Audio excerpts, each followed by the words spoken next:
দিল্লি থেকে আইপ্যাকের অন্যতম ডিরেক্টর বিনেশ চান্ডিলকে গ্রেফতার করা হয়েছে। দিল্লি পুলিশের করা অন্য একটি মামলা, অন্য একটি এফআইআর, তার প্রেক্ষিতেই এই গ্রেফতারি। হাওলা মামলায় দিল্লি পুলিশের এফআইআর এর ভিত্তিতে ইডি মামলা করে, ইসিআইআর দায়ের করে এবং তার ভিত্তিতে গ্রেফতার করা হয়েছে বিনেশ চান্ডিলকে। 28শে মার্চের সেই মামলায় বিনেশকে গ্রেফতার করেছে ইডি। 10 দিনের হেফাজত হয়েছে। হাওলার মাধ্যমে প্রায় 50 কোটি টাকা বেআইনি লেনদেনের অভিযোগ রয়েছে বিনেশ চান্ডিলের বিরুদ্ধে। তদন্তে নেমে একাধিক ব্যক্তিকে জিজ্ঞাসাবাদের সূত্রে গ্রেফতার করা হয়েছে তাকে।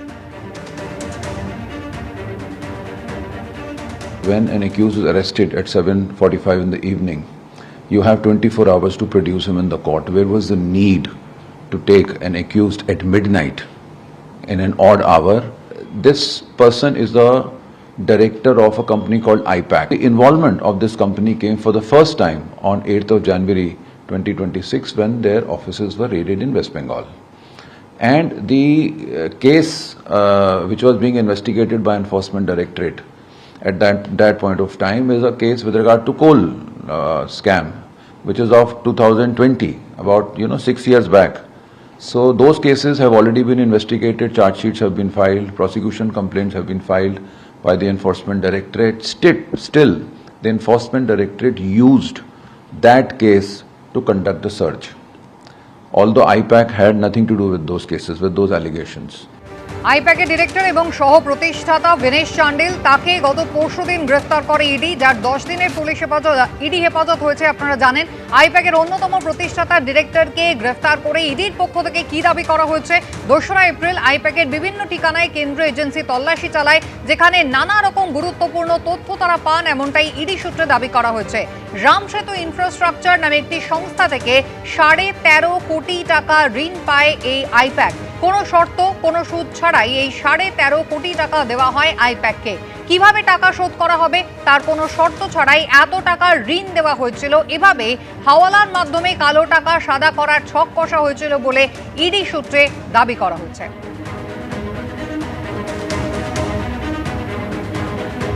8ই জানুয়ারির ঘটনা আপনাদের মনে থাকবে, যেখানে কলকাতায় প্রতীক জৈন আইপ্যাকের কর্ণধার, তার বাড়ি এবং অফিসে ইডি তল্লাশি চালায়। সেটাও একটা কয়লা পাচার তদন্ত ছিল এবং সেই ঘটনার সঙ্গে এই গত পরশু বিনেশ চান্ডিল, এই ঘটনার কি আদৌ কোনো মিল রয়েছে?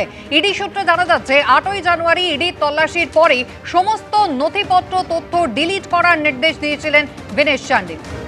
আর এই প্রেক্ষিতেই ফের একবার অভিষেক বন্দ্যোপাধ্যায় সেন্ট্রাল এজেন্সি যেগুলি রয়েছে সেগুলিকে অপব্যবহারের অভিযোগে সরব হলেন। অভিষেক বন্দ্যোপাধ্যায় বলছেন, যখন ইচ্ছে নরেন্দ্র মোদী, অমিত শাহ ইডি পাঠিয়ে দিচ্ছে। একদিকে হাইকোর্ট, সুপ্রিম কোর্ট, আর অন্যদিকে মমতা। নরেন্দ্র মোদী যখন ইচ্ছা ইডি পাঠিয়ে দিচ্ছে, সিবিআই পাঠিয়ে দিচ্ছে। একদিকে নরেন্দ্র মোদী, অমিত শাহ, শয়ে শয়ে বিজেপির নেতা, তার সাথে ইডি, তার সাথে সিবিআই, তার সাথে কেন্দ্রীয় বাহিনী, তার সাথে সুপ্রিম কোর্ট, তার সাথে হাইকোর্ট, তার সাথে অর্থবল। হাওলার মাধ্যমে কয়লা পাচারের টাকা গোয়ার নির্বাচনে ব্যবহার হয়েছে তো জানা কথা। ব্যবস্থা নিতে এত দেরি হলো কেন, এই প্রশ্ন তুলেছেন শুভেন্দু অধিকারী। আইপ্যাকের ইডি গ্রেফতার হয়েছে কয়লা কাণ্ডে, সবাই জানে তো। কয়লার টাকা হাওলার মাধ্যমে নিয়েছিল গোয়া নির্বাচনে, সবাই জানে। এটা নতুন কি আছে, এত দেরিতে হলো কেন?